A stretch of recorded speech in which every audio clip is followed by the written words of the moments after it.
This is the first clip that I changed the style to narrate the story. If any suggestions would appreciate, please comment below. Welcome to my channel, where we explore the dark and twisted world of horror stories.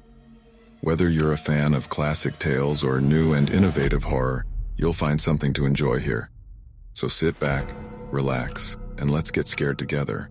9 years have cast a shadow over the story that once commanded headlines, a tale woven between the threads of my existence and that of Sophia, my girlfriend.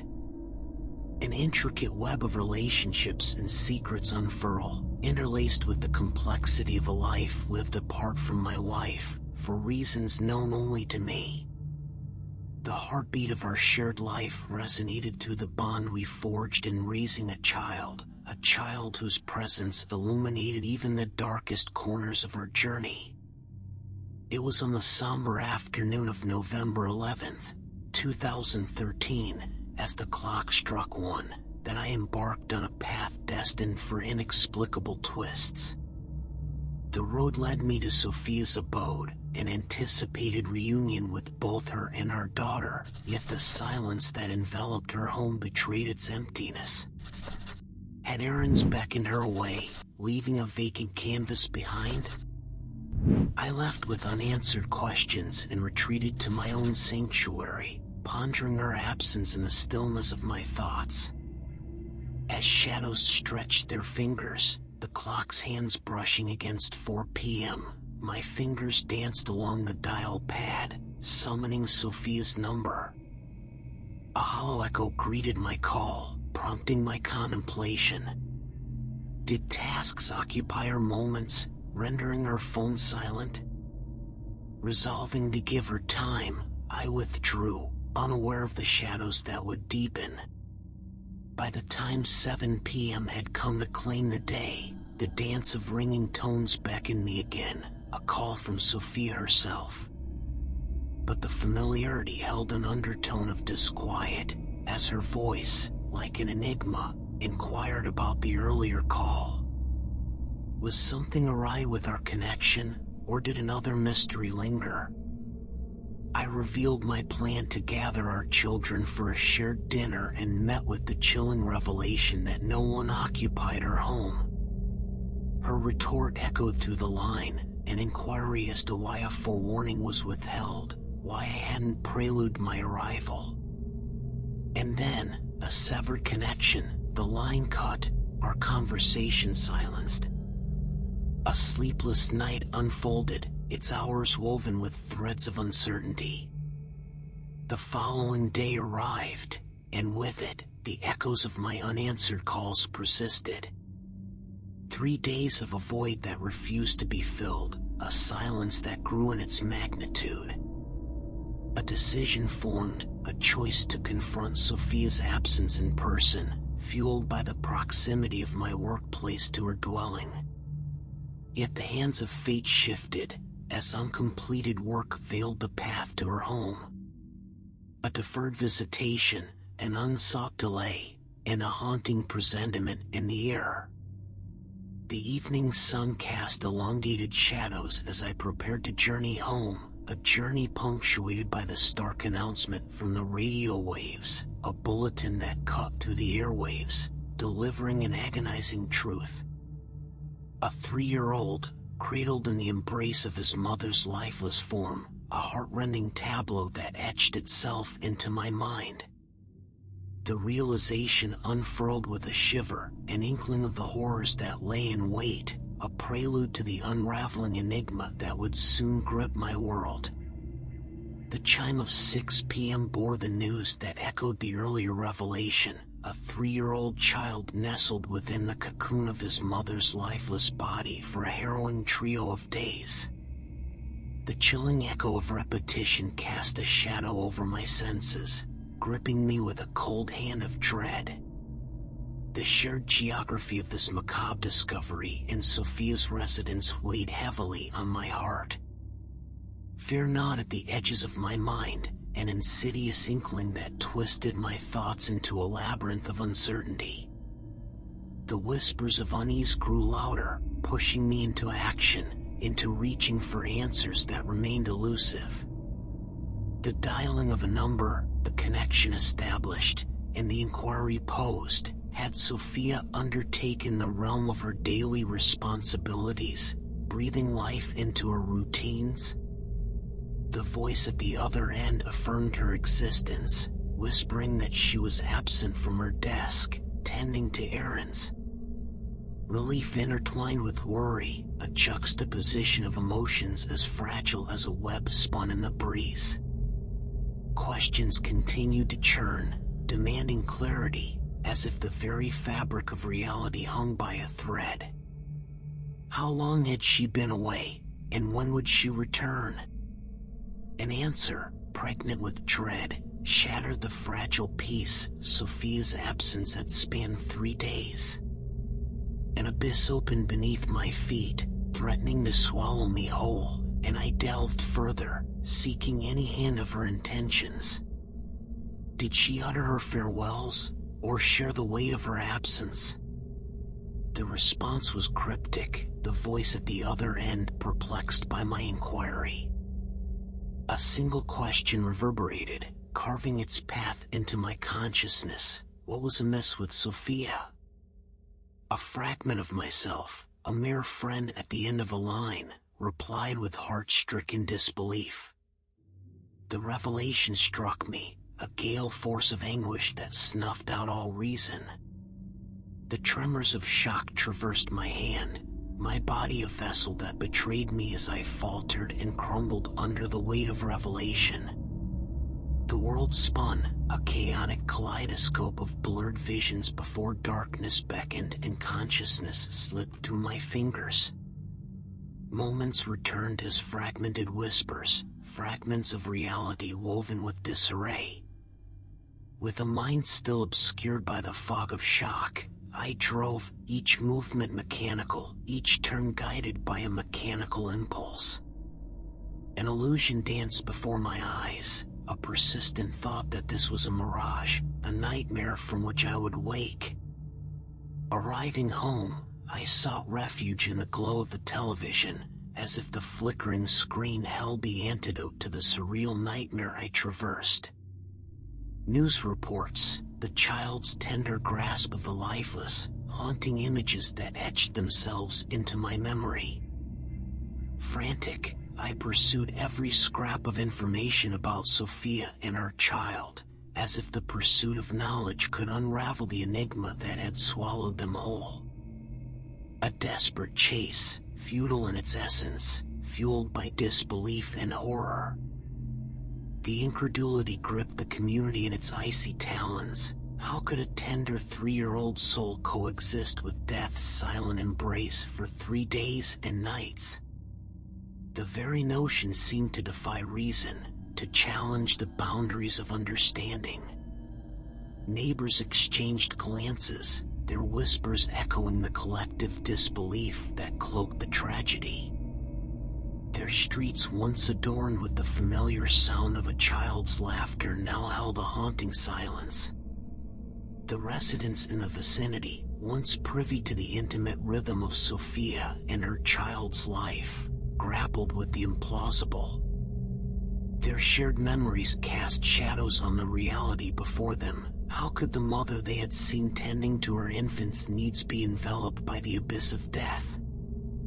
The echoes of yesterday's sights and sounds reverberated, painting an unsettling contrast against the backdrop of the grim news. How could someone who had just washed her child's bottle meet such a fate? The questions seemed to pierce the air, seeking refuge in the bewildered gazes of those who had known her. But the night offered no refuge from the phantoms that had begun to encroach upon my reality. In slumber's embrace, my dreams danced with a haunting melody, a symphony conducted by a spectral presence.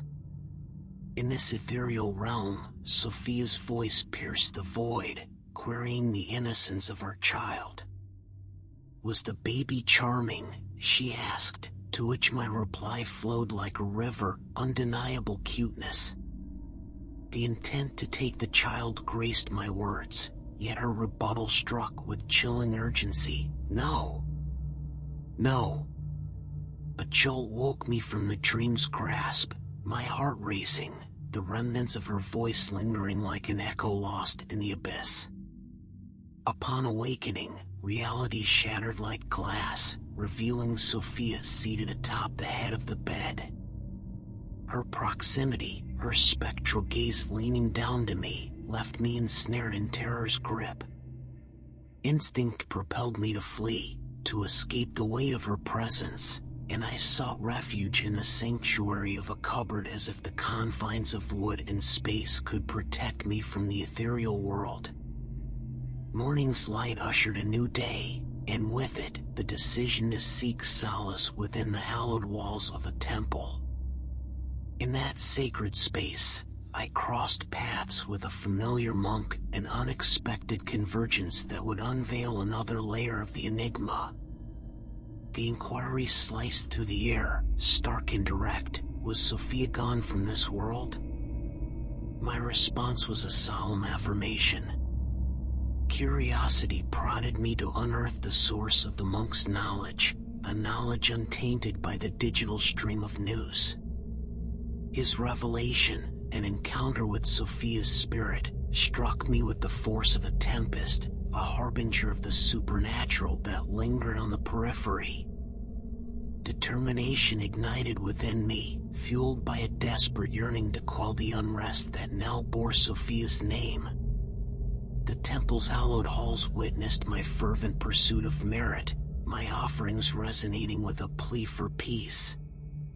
As incense rose in tendrils, my resolve took root, and I embarked on the journey home, the fervent hope that my offerings had reached across the divide, soothing the unrest that had claimed her. The passage of time ushered forth the repetition of that haunting dream, a specter that refused to release its grip on my nightscape. Sophia's voice echoed through the corridors of slumber, calling my name with a yearning that brushed against the edges of my consciousness. A week elapsed in this disquiet, a weight that pressed upon my soul until I could bear it no longer. The sanctuary of the temple beckoned me once again, an asylum where answers may be whispered amidst sacred whispers. In the presence of the monk, I cast forth my plea, a plea for safeguarding from the enigma that encroached upon my reality. From his benevolent hand, I received a sacrosanct gift, a bag brimming with consecrated rice, a shield to ward off the unknown.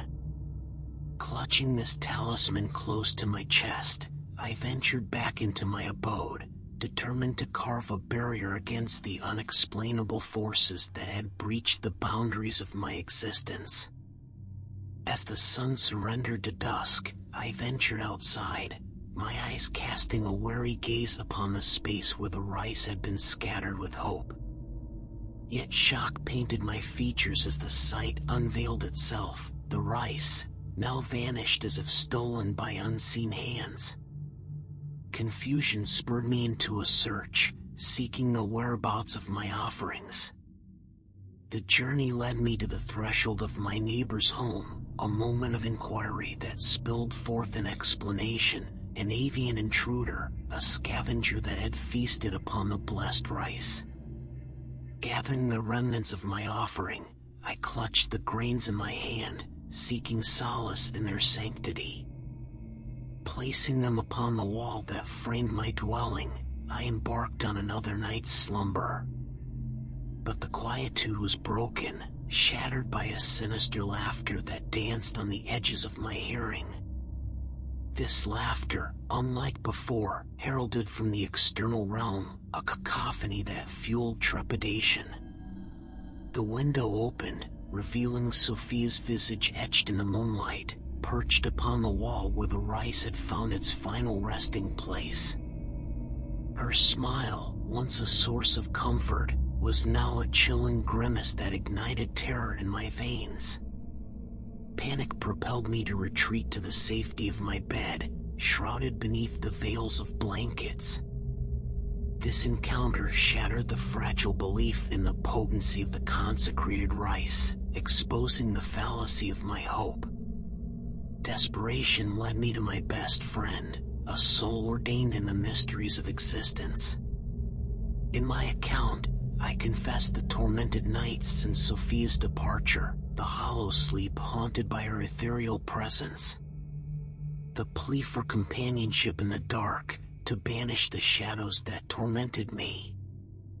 Yet, his refusal echoed, a tether to his spouse, unbreakable, rendering his solace an impossibility. So I returned home, a sense of isolation crashing over me like a tidal wave, leaving me adrift in a sea of fear and uncertainty. My friend's voice echoed through the line, offering a respite from the haunting, a refuge in the form of a hotel room. Sleep away from this house, he advised, a desperate attempt to escape Sophia's spectral clutches. Yet my apprehension won over reason, a distrust in foreign grounds harboring the unknown. Declining his kindness, I clung to the familiarity of my own dwelling, even as an ominous night loomed ahead. Darkness enveloped me, a shroud that awakened both dread and anticipation. Within the cocoon of my bed, my eyelids grew heavy, surrendering to the realm of dreams. And then, as if conjured from the ether, her voice wove through the silence, a whisper of my name, a phantom echo of longing. My eyes snapped open, drawn to the apparition before me. Sophia lay there, a specter too real to fathom, an ethereal being that defied the laws of life and death. Fear twisted my gut, a primal urge to escape her gaze. I averted my eyes, slamming them shut in the hopes of evading her ghostly presence. In whispered desperation, I pleaded for her to relent, to cease this spectral torment that had become my existence. Through gritted teeth, I whispered to myself, a mantra to quell my terror and secure an escape into slumber. Stop, Sophia. Let me rest. Leave me be. Days blended into nights, and amidst this eerie rhythm, Sophia's presence became an unsettling routine.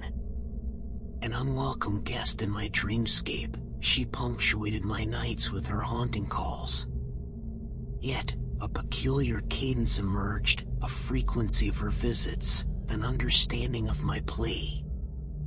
Her ethereal form embraced familiarity, yet the foreboding never ceased. It was during one of these somber nights that the bathroom's light ignited, casting an eerie glow upon the room. My gaze flickered towards the source, my heart pounding in synchrony with the irregular illumination. The door creaked, revealing a fleeting glimpse of her face, a visage suspended between this world and the next. The moment was ephemeral, a mere heartbeat of existence, yet it bore the weight of the uncanny. Doubt clouded my thoughts. Was this a manifestation of my weary mind or a sinister revelation? The bathroom light extinguished, the veil drawn once more. I dared not pursue this inexplicable occurrence, my rationale yielding to the tendrils of dread that clung to every inch of my consciousness. The night dragged on, a battlefield where sleep and wakefulness clashed in a dance of uncertainty. And as dawn broke, I was left grappling with the fragments of an encounter that blurred the line between the living and the beyond. My voice reverberated through the house, a futile attempt to rationalize the inexplicable. My eyes remained fixated on the bathroom door, a gateway to the enigmatic realm that Sophia traversed. Then, like a chilling gust of wind, she materialized behind me, her touch cold and ethereal upon my shoulder. Frozen in place, I was a captive audience to her spectral presence. Her words were a whisper, a breath that danced upon the precipice of reality. "Are you afraid of me?" she mused, before retracting her touch and vanishing back into the confines of the bathroom, the door sealing her in. Sitting in that aftermath, my mind churned with questions and reflections. Why did she toy with me, echoing a childhood game in this ghostly dance? An epiphany struck. This was a reflection of her past, a lingering echo of a love that once hid within the mundane. A year crawled by, a passage of time marked by her ethereal companionship. Her visits became familiar, her presence a confounding yet strangely comforting fixture in my life. A journey beckoned, a road leading me far from the familiar streets that had witnessed my torment. Driving along, an inexplicable force pushed against me from behind, a touch not of this world. Panic rippled through me, and I veered to the side of the road, a place where sanity collided with the supernatural. Glancing in the rearview mirror, I beheld her form, Sophia, lying there in the back seat. A surge of anger overshadowed my fear. A phantom accident, her intrusion into my life could not result in tragedy. My voice, laden with frustration, echoed through the vehicle's confined space, a stern warning to never repeat such an audacious act. In an ephemeral rush, the presence vanished in abrupt dissolution that left me pondering the nature of her ethereal existence. Time wove a tapestry of change, an evolution of emotions and perceptions. Her absence grew palpable, a void that weighed heavily upon my heart. On the anniversary of her birth, I embarked on a pilgrimage to her resting place, her house, the silent sentinel of our shared history. A casual query echoed through empty rooms, a question directed to the air itself, seeking answers from the void. A hush settled, an atmosphere thick with anticipation. Days blurred into nights, and in the realm of dreams, she returned. An inquiry surfaced, a question of her whereabouts, of her enigmatic vanishing act. Her response, though seemingly placid, harbored a hint of sorrow that cast shadows upon my understanding. A surge of inspiration compelled me to reshape my identity, starting with my last name. The internet yielded no fitting options until a nocturnal whisper graced my ear, Sophia's voice, guiding me toward a new surname. This revelation harked back to a memory, a fragment of our past where she had urged me to abandon my old last name. An argument had ensued, and her ultimatum resonated like an unbroken echo: change your last name, or I won't bear your child. Days blurred into a tapestry of visits to Sophia's house, a relentless pilgrimage fueled by a hope to catch a glimpse of her lingering essence. But time pressed on, and still, there was no sign. A breaking point approached, and I sought solace in the wisdom of a familiar monk. A silent understanding passed between us, and we set out for Sophia's house. As we arrived, the monk performed a ritual, his demeanor veiled in solemnity. He spoke in hushed tones, sharing only what could be revealed. The monk's words unfolded a narrative that bridged the mundane and the supernatural. Sophia, it seemed, had been waiting for us. Gratitude shone in her spectral eyes, a testament to the enduring bond that transcended the boundaries of existence. The monk's words painted a portrait of Sophia's unyielding affection, a love that reached across the divide between life and death. The drive back resonated with the echo of her voice, a loud declaration that pierced the stillness of the night through the alleyways. From the day I changed my last name, unexpected joys graced my life, most notably the opportunity to raise a child, a matter I can't fully disclose. Amid the bustling rhythm of nurturing our little one, conversations about her mother became a cherished part of our days. One day, out of the blue, my daughter began to recount a poignant memory, a fragment from those fateful 3 days in the past. She unfolded a tale where her mother had been a constant companion all that 3 days, nurturing her tirelessly. She described moments of making milk together while her mother was unwell. And then, a pivotal moment emerged, the arrival of the police. In the midst of it all, her mother clutched her close, directing her to go with an officer. She said, "I will go to the hospital." The narrative flowed from my daughter's lips, evoking a surge of emotion I couldn't contain. Tears welled in my eyes, and I found myself assuring my daughter of the immense love her mother had for her. Life continued, now solely with my daughter by my side. However, inexplicable occurrences persisted.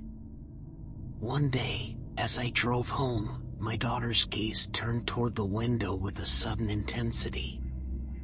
She requested me to slow down, sharing that her mother was accompanying us. Reacting to her words, I parked the car on the side of the road. She shifted to the front seat, her presence an enigmatic comfort. Moments passed in silence before she moved again, prompting me to ask if her mother had indeed visited. Her simple response was, "Yes." Curiosity drove me to question further, "What did your mother say?" Her tender reply echoed in the car, "Be a good girl, don't be stubborn with father." These moments carried an eerie yet tender aura, intertwining the realms of the living and the ethereal. My daughter's connection to her departed mother, once a source of both bewilderment and solace, remained an enigmatic thread woven into the tapestry of our lives. On a particular day, as I returned home with my child, I found myself midway through parking the car. But before I could finish the task, my daughter flung open the car door in a hurry. I gently advised her to wait until I was done parking. In response, my kid shared something that caught me off guard. She said that Mom was waiting for me on the balcony of the second floor. As I completed the parking and joined her, she raced up to the second floor with urgency. That night, an unexpected request arose. My daughter asked to sleep alone, a puzzling request given her usual habits. With curiosity tinged with a hint of unease, I decided to discreetly follow her actions. I positioned myself near the door, straining to hear her hushed conversations. The whispers eventually ceased, and I softly pushed the door open. What greeted me was a swaying curtain, as though stirred by a presence that had just passed. My daughter stood by the curtain, her gaze fixated and her eyes welled up with tears. At that moment, I understood the truth. My child was speaking to her mother. The weight of realization pressed upon me, and I wondered why my daughter was crying. And then, her words entered the room, words that would forever etch themselves into my heart. "Mom can't come and live with me from now on," she uttered. Overwhelmed with emotion, my little one wept, tears flowing until slumber finally claimed her. As the night drew its shadows around us, an unspoken farewell hung heavy in the air. The profound connection between my child and her mother, bridging the realms of existence and beyond, had reached its poignant conclusion. And with the dawn of a new day, Sophia's presence faded from our lives, leaving us with memories and a love that would forever endure. Thank you, awesome audience, for tuning in. Your support and enthusiasm mean the world to us. Remember to like, subscribe, and hit that notification bell to stay updated on our latest content. Until next time, keep spreading positivity and embracing creativity. Stay amazing, and we'll see you soon.